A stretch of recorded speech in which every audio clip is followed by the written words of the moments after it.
Kindie Rockstars.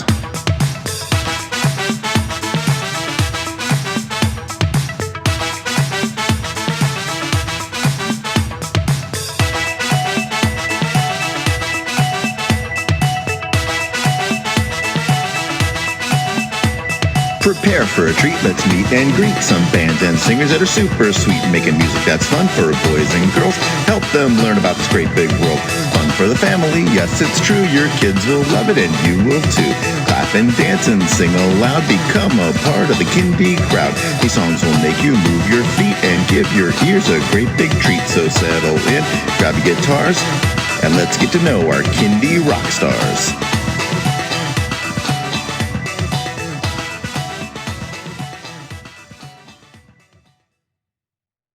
Hello everyone, and welcome to Kindie Rockstars. This is the show that gives you the stories behind the songs from some of the best bands and singers that are making fun, informative, educational, catchy, and occasionally silly songs for children and families. I'm your host, Patrick Adams, and each episode of Kindie Rockstars will feature an artist and a featured song. So let's get to this week's show.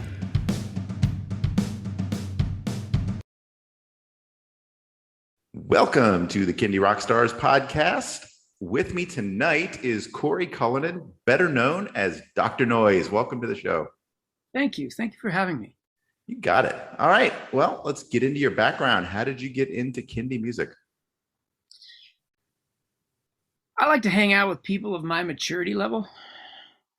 That's really the short answer. The longer answer is I was always into music as a kid. I had an amazing childhood with a wonderful father who was the mayor of our town and coached all the kids in soccer and everything. And my older brother was this sort of Silicon Valley teenage computer genius. He was, featured on the Today Show and on the Tar Youth Advisory Board, and Steve Jobs literally used to come over to our house to hang out with him. And then they both of those gentlemen, my sort of father figures, they both passed away when I was in high school. Oh, no. And I was really sort of moved. There's probably a whole story there about me going on and having a career, as, the Pied Piper of a bunch of other kids, finishing off my dad's job. Some psychologists could have a field day with that. But really, I was moved by my brother, who was a computer programmer and made these creative, amazing games, even in his teens. One of them has just been re-released in this last year. And I was moved by seeing somebody who, even at that young age, with the few years he had, was living exactly what he wanted to do and making a positive impact on the world. And I never forgot that. I thought, I want to be like that. I want to be like my older brother. I didn't know anything about computers, so music was what it was for me. And I went to, I got a degree in music and political science from Stanford. I got a master's in recording arts from University of Colorado, Denver.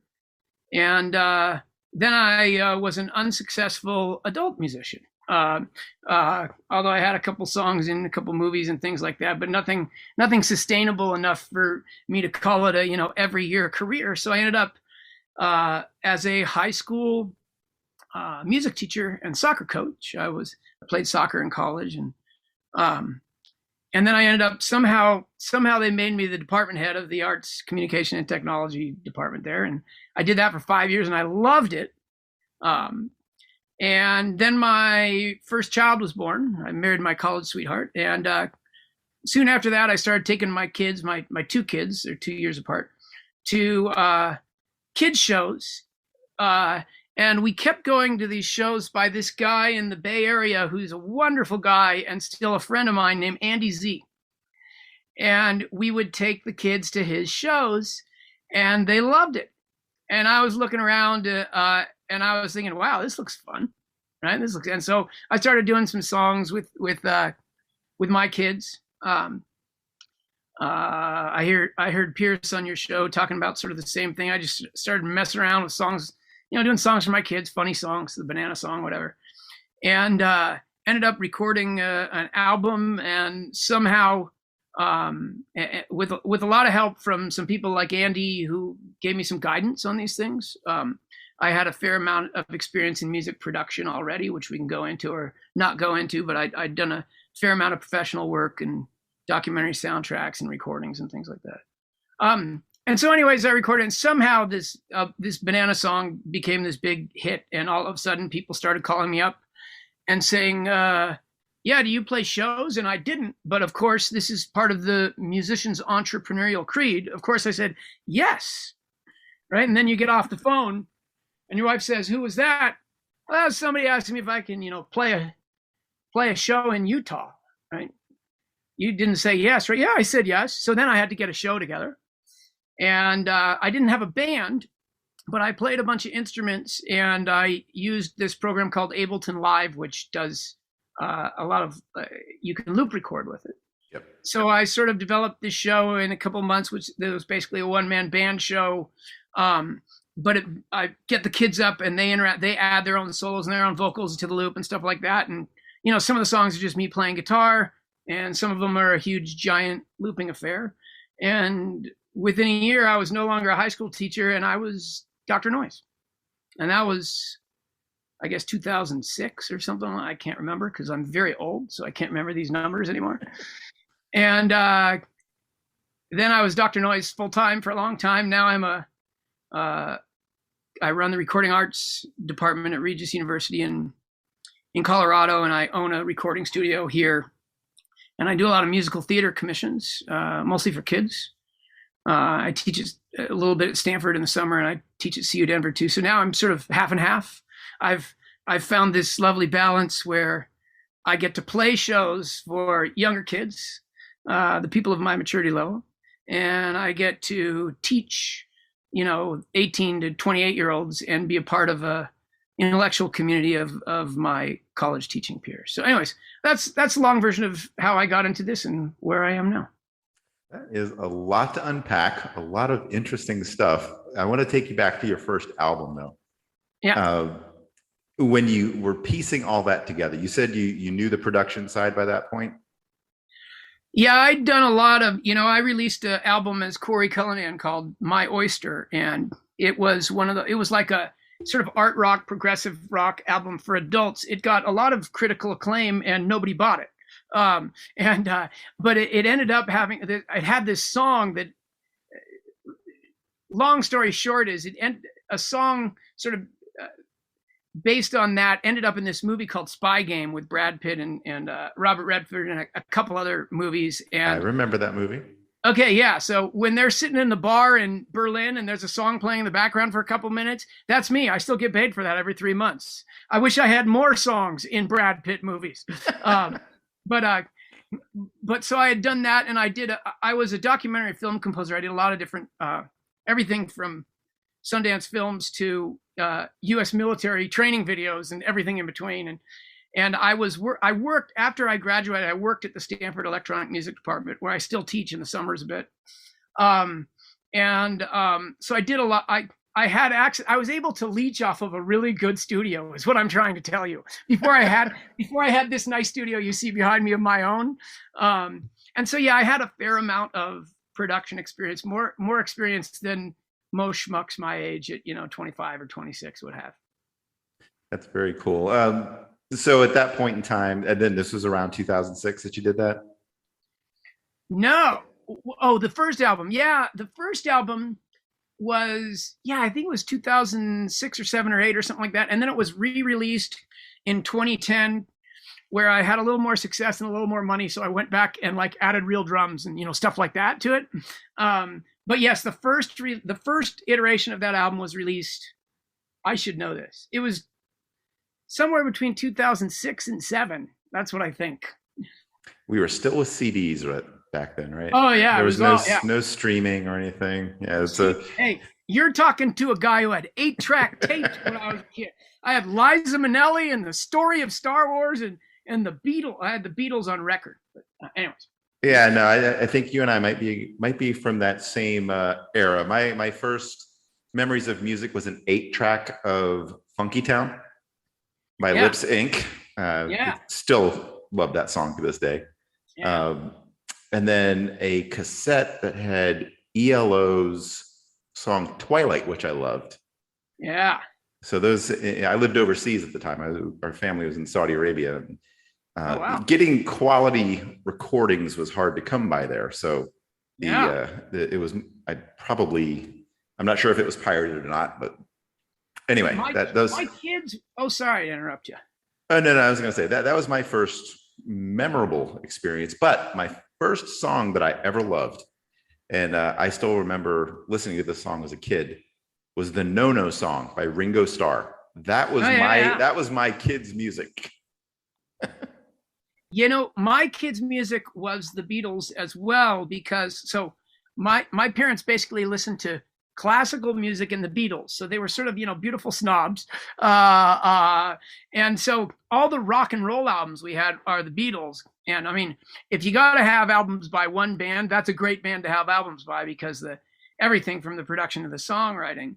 But yeah, I remember that. And then when I was growing up, it was the 80s with all the synth stuff, Howard Jones and all that stuff. And I remember I was really into Howard Jones because my show is basically an extension of what he did in the 80s. He had this sort of one-man show to start out with. And I was always fascinated by that, because I thought, oh, wow, you could do a show with different instruments, like all by yourself, right? And I had a Dr. Noize band show at one point. I still do the symphony shows, the multi-instrumentalist show, and just the unplugged shows. I had a band show at one point, but I found almost everybody booked the one-man band show instead of the band. Anyways, that sort of became the thing I was known for, the guy who, loops all the instruments and gets the kids up to do that. And so that's what I've ended up doing, that and the symphony shows, which I really enjoy. Yeah, that sounds like a lot of fun, actually. Did the kids? It's a rough job, but somebody's got to do it. And yeah, getting into the 80s music, I think that's when I really, really became a huge music fan. And I'm working on my second full album now, and I'm kind of diving into my influences, and there are so many synths on this album. I can tell exactly where my influences are coming from. Early 80s, Duran Duran, Eurythmics, all that great stuff. Yeah, Annie Lennox and Dave Stewart, is that the guy's name? Yeah. Duran Duran, by the way, is the band that we play to drive Mom crazy. We find it, for some reason, Mom hates Duran Duran. How could she hate Duran Duran? I don't know. I think it's something to do with it. Why, yeah, don't you use it? I love that. I think it's That's hilarious. A great song. She not so much, but my kids every once in a while will just put on and blast Duran Duran just because they think it's funny, watching Mom's face. Yeah, but how can you not like Hungry Like the Wolf? I know, Hungry Like the Wolf. I'm thinking of doing a kindie cover of that. You should. I like them, and they wear all the crazy outfits before it was hip too. I like that too. All right. Well, enough Duran Duran. Back to Dr. Noize. Yeah. All right. So talk about your transition into Dr. Noize. Did you start to embody a different character from yourself, or were you just Dr. Noize? No, I think most people who know me, and unfortunately for them, there are a lot of people who know me because I'm quite social. I think most people would say I don't have to get out of character all that much. I've actually never. I'm not saying people who play characters, that's a bad thing. It's just not what I do. I am more interested in going up there and being a musician and showing kids how to produce, but also being a crazy man. That's basically my thing. Musician, crazy man. And that's basically my thing in real life for all its, successes and perils. So, no, I don't really change my personality, to do that. I do play a bunch of different characters, the main series of Dr. Noize albums, not all the albums, but the main series is based on Phineas McBoof and the International Band of Misunderstood Geniuses. And Phineas McBoof is named after Paul McCartney, PM. And if you look at the two Dr. Noize books and the musical that was made out of him and his story, it actually is sort of the Beatles story, where he becomes so big that he can't hear himself at his own concerts, and he decides to go off and become a classical musician instead because so there's all this funny stuff, and then there's stuff about collaboration and friendship in the band. But what I'm trying to get to is I do about a third of the characters on the albums, and then the others are a regular cast of other people. So that's as far as I get in terms of getting into different characters. Gotcha. Now, knowing a little bit about you, I know you were commissioned to do some work around songs about grammar. Yes.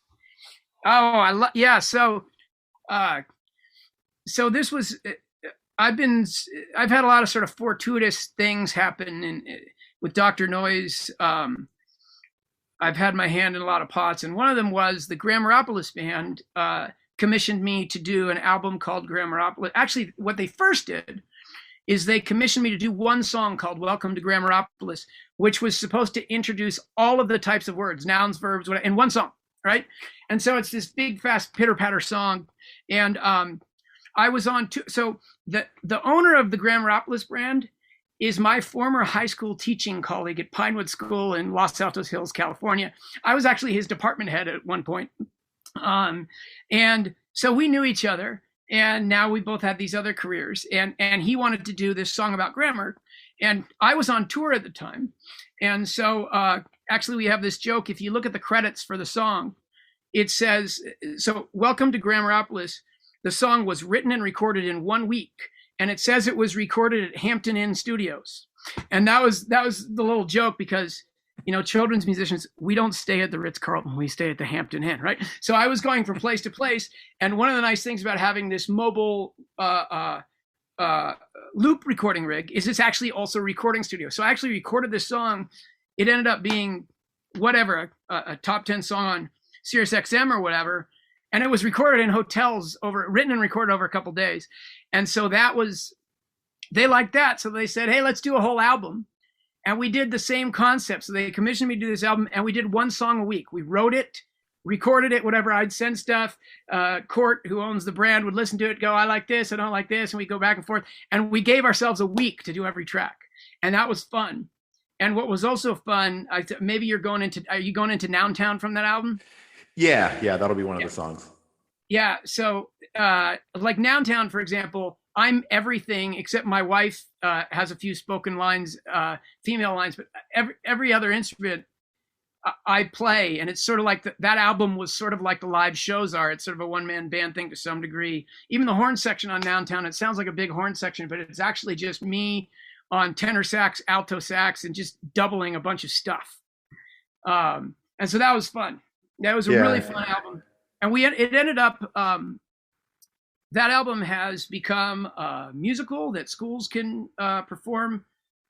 It's become an app called Grammaropolis that has millions of users last I checked.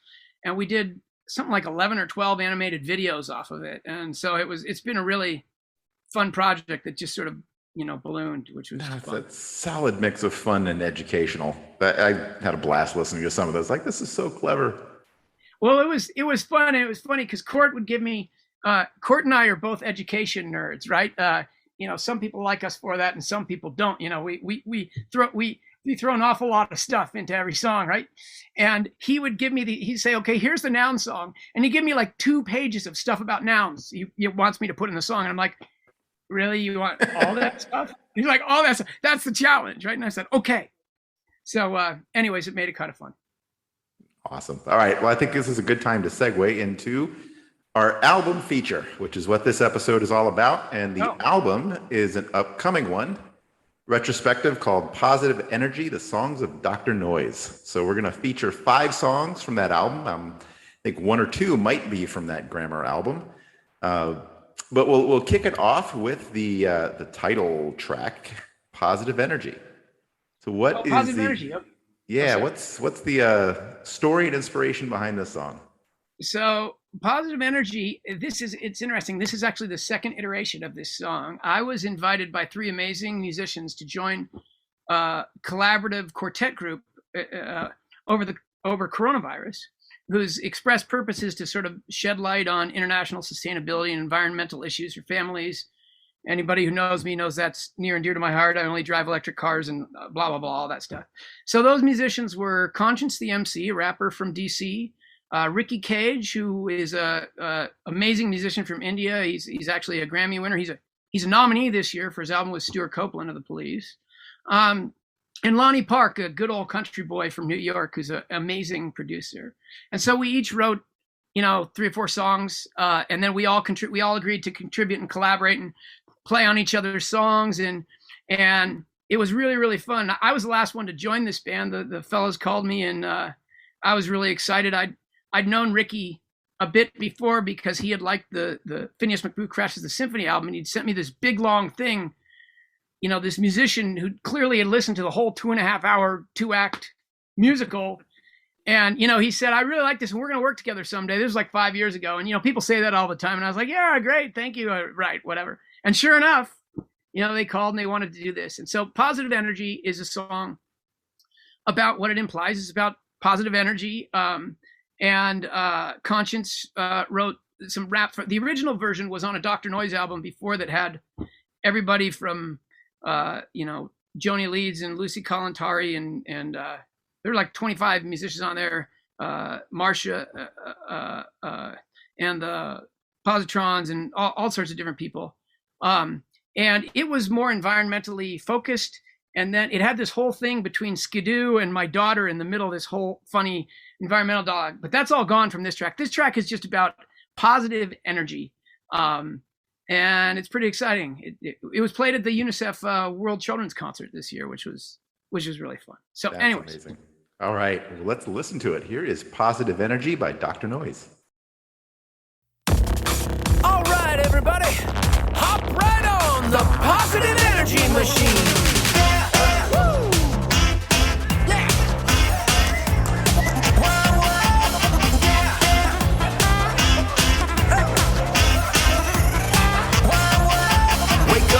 Change you want to see, spread love between you and me. Give back to people in need, that's how everything needs to be. Get up, be proud, let your happiness stand out. Living life with no doubts, positive energy, let it out. Coast to coast, state to state, everyone can be great. Do it now, you can't wait. Let's all make a statement. I'm gonna help you shine, you gonna help them realize that positivity leaves no one behind. Hey. Your positive energy is something that feels so right to me. It's all the best things in life renew.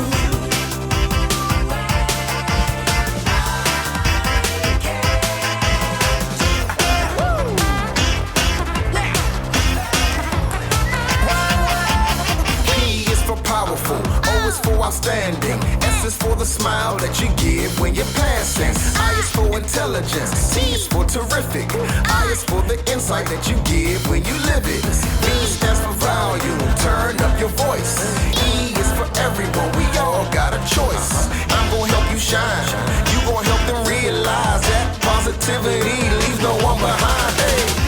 Your positive energy is something that feels so right to me. It's all the best things in life renew.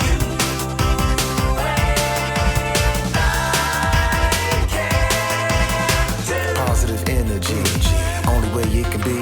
Positive energy, be inside you and me. Positive energy, only way it can be. Positive energy, be inside you and me. Earth is full of energy, it's positive in nature. Give it positivity and watch things growing greater. I'm gonna help you shine, you gonna help them realize that positivity leaves no one behind. Hey, I'm gonna help you shine, you gonna help them realize that positivity leaves no one behind. Hey. It's positive energy. It's something that shines so bright to me. It's our better nature shining through. Your positive energy is something that feels so right to me. It's all the best things in life renew. And I can dance to all new.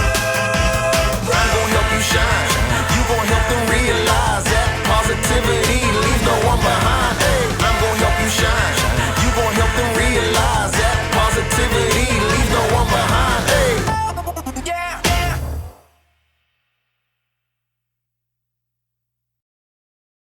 All right, that was Positive Energy. The next song I wanted to get into, we talked about already a little bit, Noun Town. So any more to add to the story and how this song came together? I just feel like it's sort of about a person, place, or thing. Makes sense. No, I think I already talked about this one. I guess the only other funny thing about this album, he's not in this song, but they let me create a character for the Grammaropolis album. And the character I created was slang. And no, he doesn't swear, but he uses words creatively, and he drives the mayor of Grammaropolis crazy in the musical because he's always like, "Hey, Fantabulopolis, man, that's groovy. Fantabulous." And he drives the mayor of Grammaropolis crazy. So, but this song is about the noun character, and our noun character is basically sort of a middle management administrator who is very fussy about only nouns coming through the office. And you can see this if you go look up the animated video, which has, I think, millions of views. It's pretty funny. It's a pretty funny animated video. Noun Town. Oh, the other thing is, it sort of shows my love of some of those 80s synth people like for some reason I started singing like the guy from Cameo, and then we just decided to keep it because we thought it was funny. And you can hear a little MJ in there and a couple other funny things. But it was a fun song to do, and we did it in a week. Written and recorded, and boom, on to the next song. Awesome. Well, you have built this song up well during the course of this interview, so now it's time to listen to it. Here is Noun Town by Dr. Noize. Step right up and show me what you got for me this morning. I can't come with sounds to common nouns. I tried to give them names and boring. That's an ostrich. Next, that's a toy store. Next, that's a snorkel. Next, that's a seriously Mount Rushmore. How'd you even get that in here? That's a proper noun. Next, a common noun name's a general person, place, thing, or idea. A proper noun name's an actual person, place, thing, or idea. Common noun, make them sound. Common noun, all around. A lady, a planet, zoo, volcano, boom, declaration. And proper noun, make them sound. Proper noun, let's get down like Lucy Mars, crack the toe, and the Declaration of Independence. Noun town, what's that sound? A person, place, or thing is found in noun town. So profound, name, ideas, mess around with. Who is that guy? What is that thing? What is that place? So name and you sing, 'cause I'm a noun, noun, noun, noun, noun, noun, noun, noun. A concrete noun is something I believe I had to mention. A concrete noun is something you perceive with your five senses. You can see the beach, you can hear the drum, you can taste a beach, you can smell rotten eggs. Yeah, better not eat those now, or you can touch a concrete noun. An abstract noun's a complicated nounified idea. You simply cannot hear or taste or smell or touch or see an abstract noun. What's that sound? Well, it ain't an abstract noun. Examples, please. Yes, sirree. An abstract noun could always be love, honor, loyalty, friendship, hatred. That's not very nice. Well, abstract nouns can add some spice. Now we'll sing the chorus twice. Noun town, what's that sound? A person, place, or thing is found in noun town. So profound, name, ideas, mess around with. Who is that guy? What is that thing?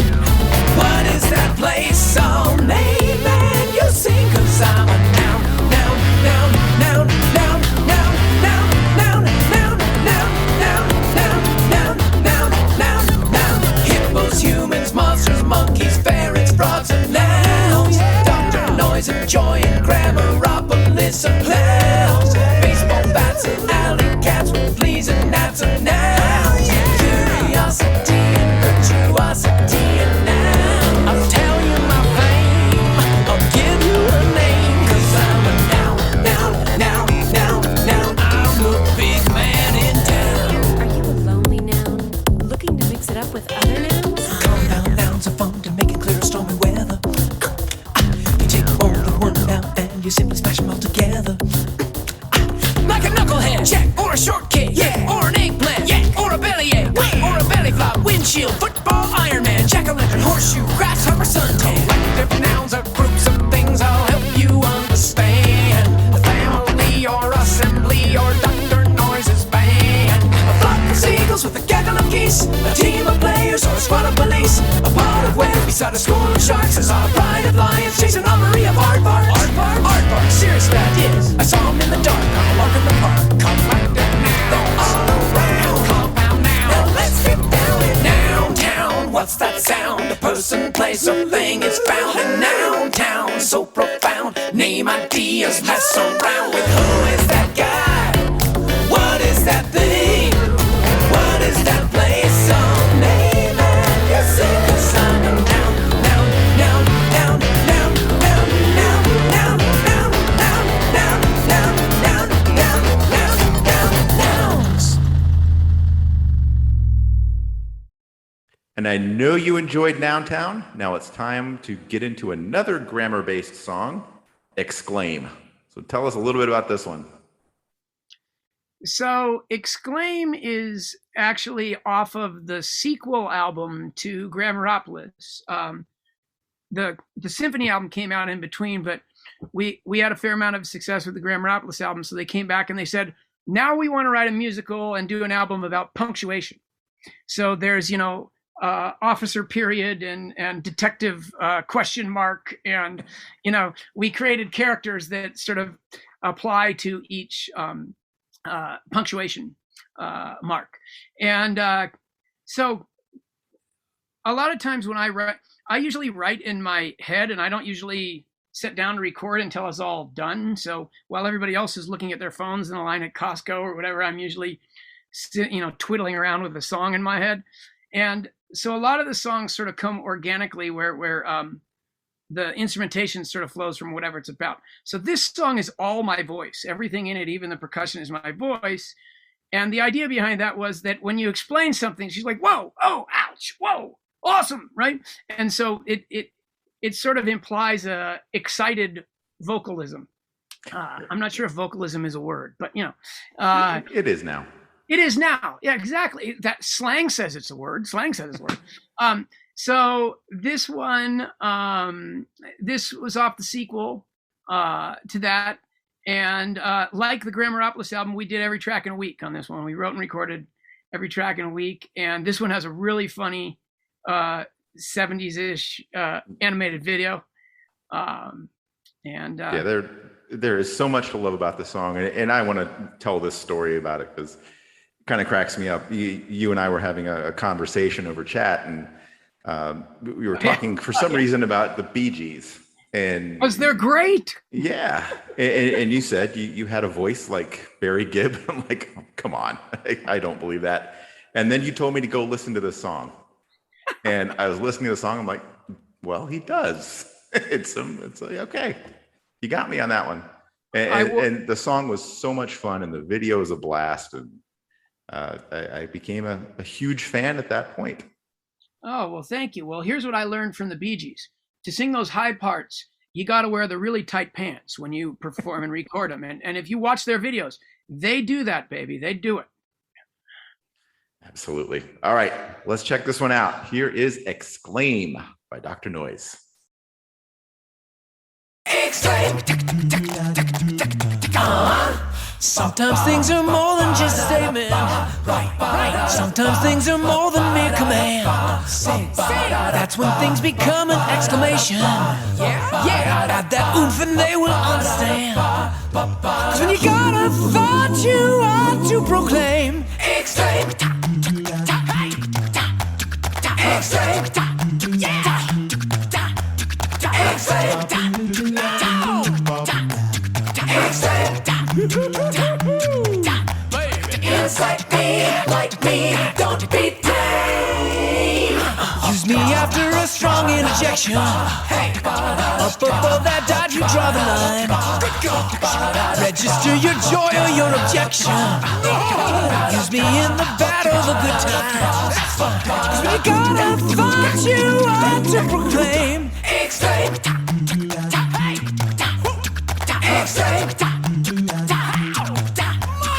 Exclaim. Exclaim.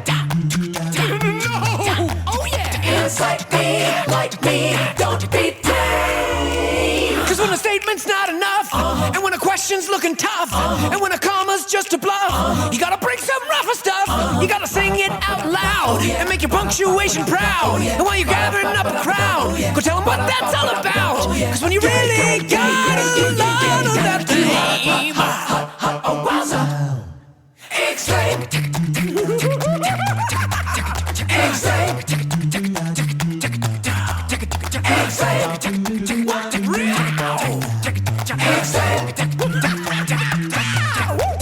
Excite me, light me, don't be shy. Delight me, slight me, go sky high. Excite me, slight me, let it fly. Exclaim. And that was Exclaim. All right, moving on. The next one is called Mystery Monkey, and this is from the Phineas McBooth show, right? It is, yeah. It's from, and actually, if you don't mind me just going back for one thing that I realized, I'm not sure I ever said that Positive Energy is actually from an album by Conscience and the Earth Band. It's the one album that is not by Dr. Noize. Dr. Noize is a member of that band. I'm not sure I ever said that, so I just wanted to say it's from the Funk the Earth album by Conscience and the Earth Band. Okay, so Mystery Monkey, this is from my big passion project. So how this all started is, I'm a classical music geek. I like a lot of different styles. I love, old romantic orchestral composers like Mahler and Wagner and things like that. Wagner was an opera composer, but and so I was always interested in bringing the most colorful and diverse ensemble of music, the orchestra, to kids. And I got this chance back in, I think it was 2010 or somewhere around there. I can't remember how it happened, but I got this pretty sizable commission to write a orchestral live performance piece for kids. And Mystery Monkey was one of the first songs in it. It kicks off with the story of Phineas McBooth, the great monkey Phineas McBooth. And we had this whole stage show that went along with this show. And it was very akin to, I listened to your podcast a few times ago where you interviewed the Gershwin guys. And I love those guys and I love that album. And everything they were saying resonated with, because that's what we do in our orchestral shows too. I love, everybody book them and look at my stuff too. But we're doing the same type of thing, which is we're doing these sort of interactive shows live that introduce kids to the orchestra. And mine is based around Phineas McBooth and this crazy diva, Mama Meanie, who is trying to shut down the show because she hates classical music. And so the tour of those orchestral shows was actually a bit, we were playing to, 2,500 people in orchestral halls and stuff like that. And it was successful.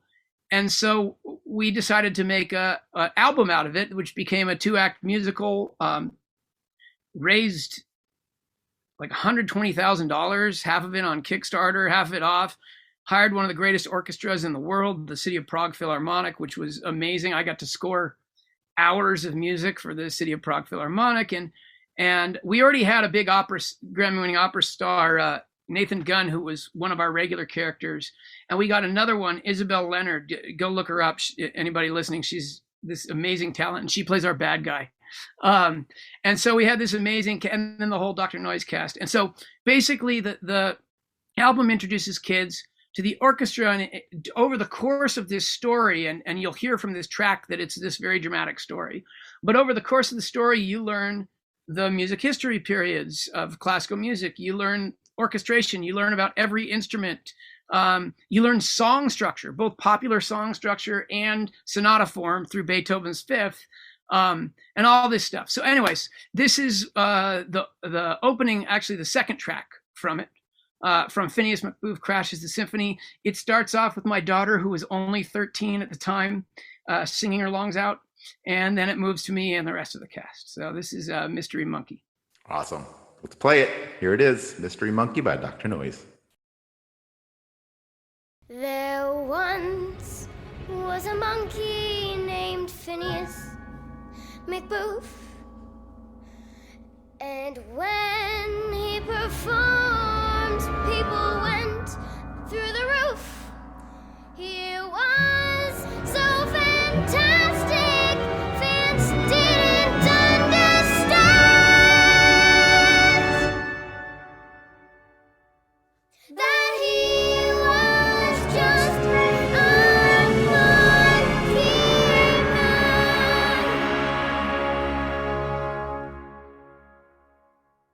And then poof, he was gone.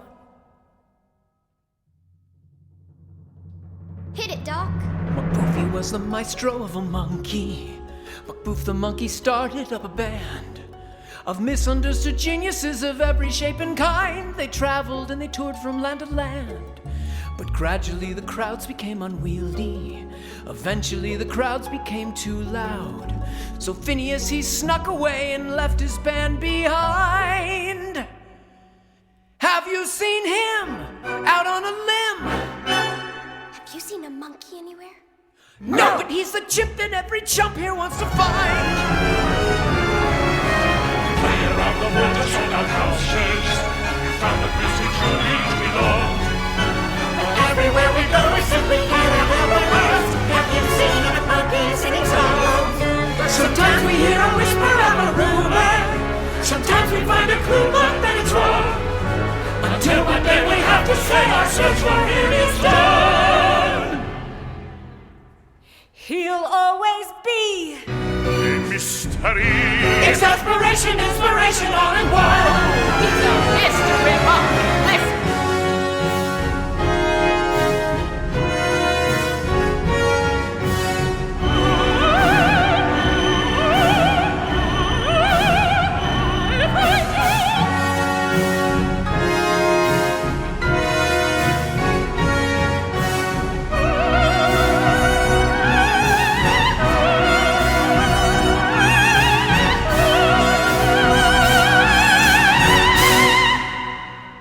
But then, a seagull told the band a little story. A seagull whispered clearly in their ears. There was a mystery monkey fond of wielding a baton. Yeah. His band had strings, Woodwinds and things. and they were known to play their music all night long. Big monkey. Everybody clap and dance. Mystery monkey, Yeah! mystery monkey, Music all the day. mystery monkey. But It's a mystery! I think that you think that what I think is true, that behind that big door, underneath the sky blue, on this isle in the ocean, in musical motion, a group of fine beasts is behind that commotion. And what to your wondering ears should appear but a musical monkey? The maestro is near.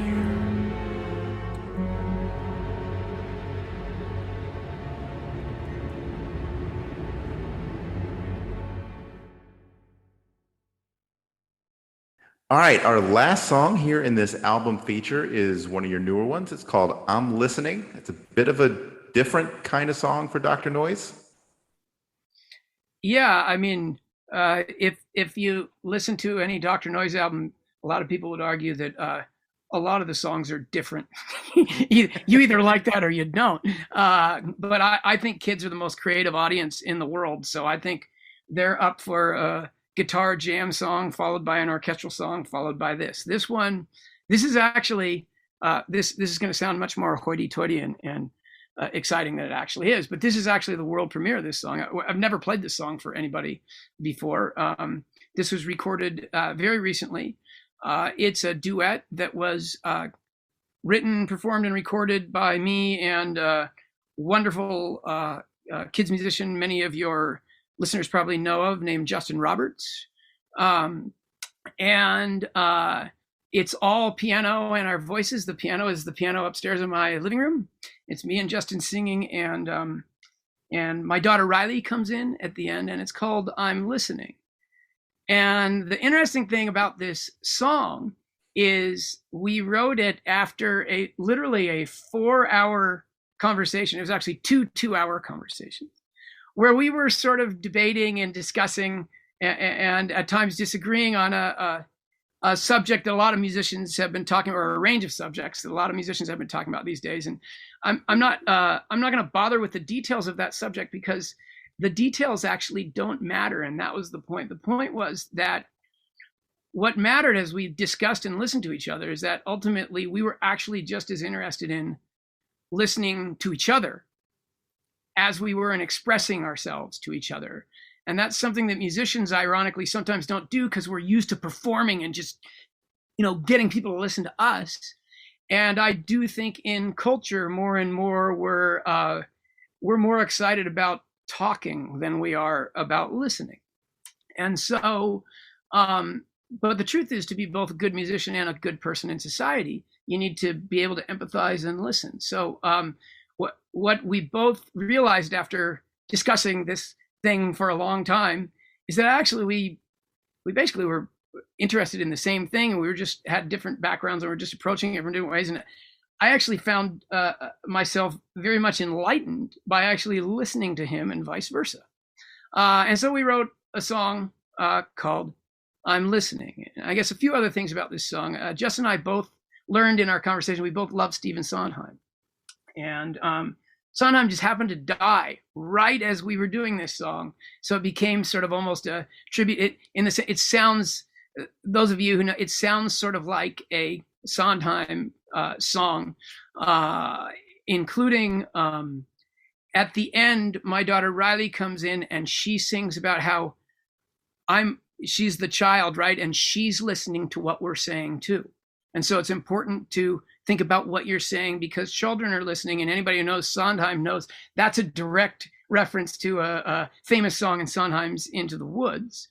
And the little musical geekery thing that I really love about this song, about two guys wrote about how they learned from each other and were disagreeing about something at first, was that we don't actually harmonize until the last chorus. When my daughter is singing the melody, we finally, Justin and I, sing in harmony. And before that, we never sing in harmony. We have counter melodies going at the same time, but we're never actually harmonizing. And that may sound way too musically wonky, but I'm a composer, so that's I love wonky stuff like that. If it works, it works. It works. So this is "I'm Listening." All right, and I've always wanted to say this, but here we go. You're hearing it first right here on the Kindie Rockstars podcast. I'm Listening by Dr. Noize and Justin Roberts.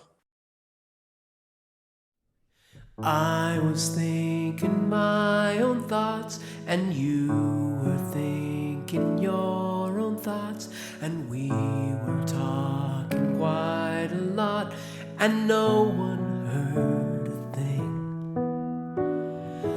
I was thinking my own way, and nothing you could say would sway, till something funny happened on the way to better things. I'm listening. Life is black and white, just me. I'm listening. There are colors I don't see. I'm listening. Here's a new philosophy. I'm listening. Talking till we get to we. I'm listening. Who can help me truly see? I'm listening.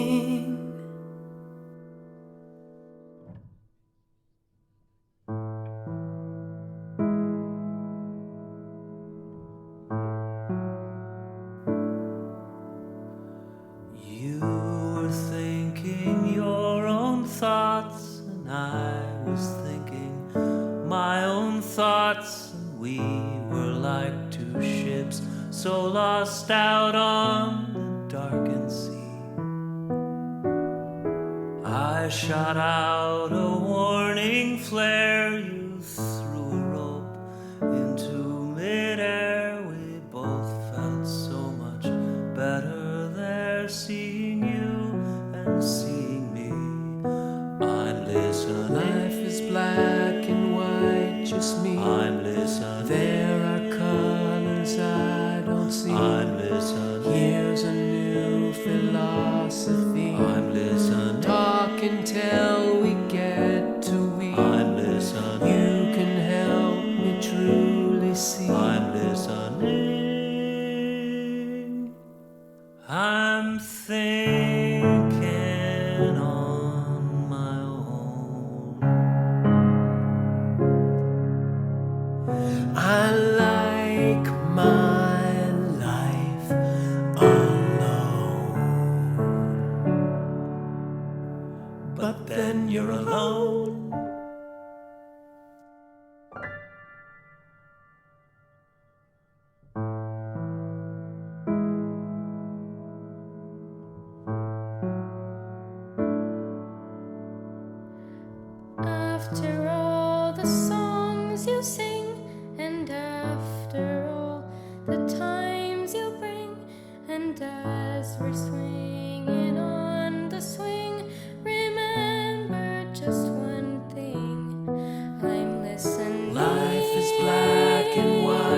just me. There are colors I don't see. Here's a new philosophy.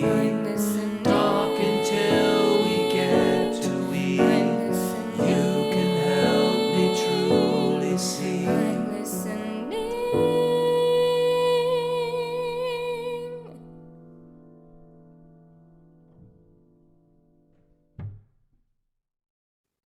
All right. Well, Dr. Noize, tell everybody where they can find your music, what's up next for Dr. Noize, and how they can connect with you on social media.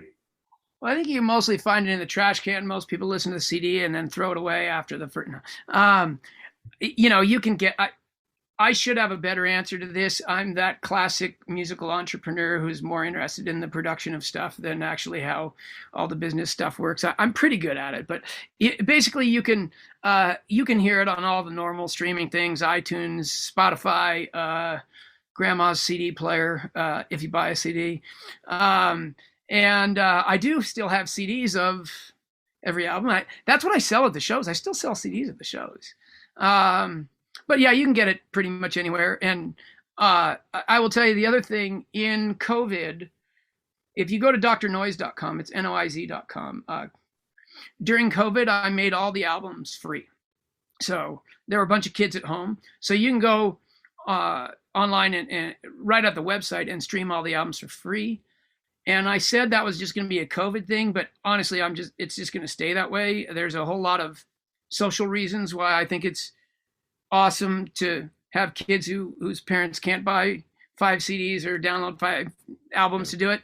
And there's also practical reasons, which is, honestly, I'd much rather have a bunch of people hear my music than not hear my music, right? So it's not exactly all altruistic. It's just, it seems like the right thing to do for a number of reasons. So you can go to the website and hear anything you want.